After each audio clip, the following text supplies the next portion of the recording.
Hi everyone, and welcome to my review of the long-awaited sequel to 1987's Hope and Glory, directed by John Boorman.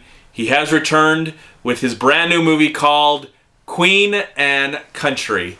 Now, this film takes place 10 years after Hope and Glory, even though it has been almost 30 years since that film was nominated for an Academy Award for Best Picture, including other awards. And I don't remember if I loved Hope and Glory or if I liked Hope and Glory. I don't remember. It's been so many years since I've seen that film, but I do love the work of John Boorman. Most people might know him as the director of Deliverance and Excalibur and Hope and Glory. And the last movie I remember seeing that he made was in 2001 called The Tailor of Panama. I might have that wrong. But that was like the last movie I remember him making. And I thought actually he retired from filmmaking. It was really surprised that 2 weeks ago when I saw the trailer to this movie and it announced that it was a long-awaited sequel to Hope and Glory. I was like, wow. I didn't know John Boorman, which I really like as a director, was still making movies, which is awesome. He's in his 80s and still making movies, and of course this is his brand new movie. This movie takes place 10 years after Hope and Glory. Hope and Glory dealt with a young man living in London during World War II and all the trouble that happened to him. And it is a semi-autobiographical film written and directed by John Boorman, so it's probably about his life growing up. And this movie takes place, during a certain time in his life, or in this character that he's created his life, as he goes to war, but not really. I mean, it's during the 1950s.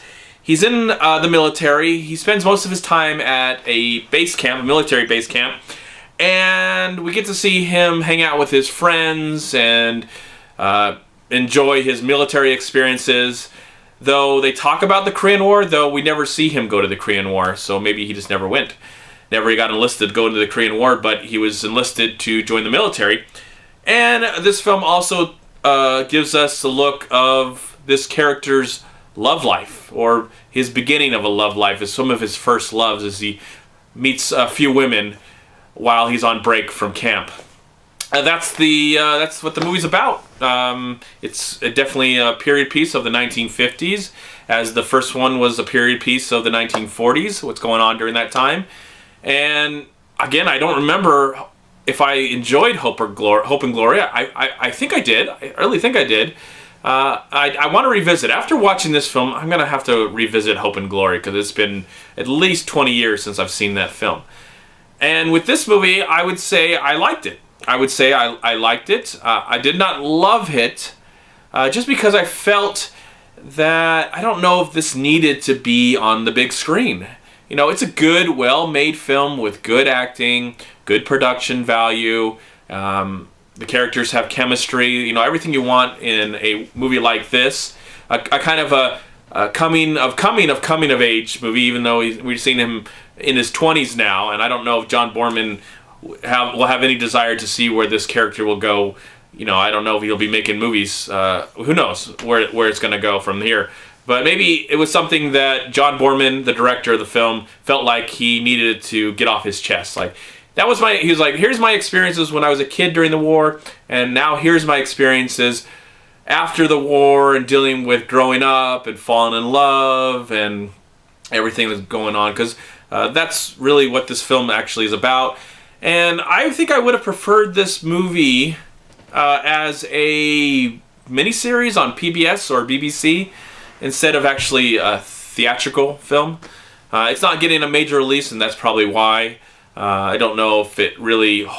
I would like to see how it compares to the original film, as it's told its different themes and how dramatic it is and how profound that film was, and how that movie got a lot of credibility back in the 1980s. I remember the first time I ever heard about it was watching the Oscars with my family and seeing them talk about this movie Hope and Glory. And for some reason, I think I always got it confused with that Steven Spielberg movie, Empire of the Sun, because it's also about another kid young kid dealing with war. And I think I had seen that movie, and I always got those two movies confused. Anyways, I'm rambling.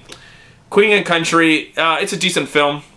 It's a good movie. It's nothing to praise about. There is a very unknown cast, a young cast of people that I've seen in some movies before, and then some I have not. And then there's a British cast, and then also there is a lot of great British royalty of great actors that we've seen in other films in the past. So a good combination of the two. Just, I guess, an interesting slice of life as this guy is dealing with his life in the military. You know, he grew up during the war, and now he's a part of the war, even though he doesn't go to war. He's just kind of stuck at the base, and they're having some interesting adventures with some of his friends that are there. At the same time, he's meeting women and falling in love, and that's really all about it. That's it. That's what Queen and Country is about. I liked it again. I just can't really go, oh my gosh, you got to go see this film. But I'd say it's definitely worth renting when it does get released somehow. If you're interested, because if you enjoyed Hope and Glory, you like to see another film in this same universe that was created many years ago by director John Boorman. And if you're a fan of director John Boorman and you need to feel like you need to see all his movies, then it's definitely worth checking out. And for that, I am going to give Queen and Country, I'm going to give the film 3 stars out of 4.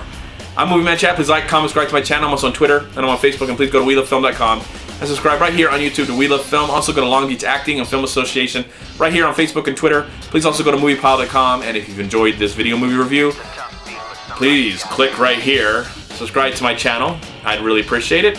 In the comment box below, have you seen Hope and Glory from the 80s? What did you think about it? And have you seen Queen and Country? Do you even know about this film? In the comment box below, put down some of your thoughts, and I'd really like to know. In the meantime, have a great day, a wonderful night, and a wonderful life, and I'll talk to you in my next movie review. Well, got a lot of talking. Bye. Peace.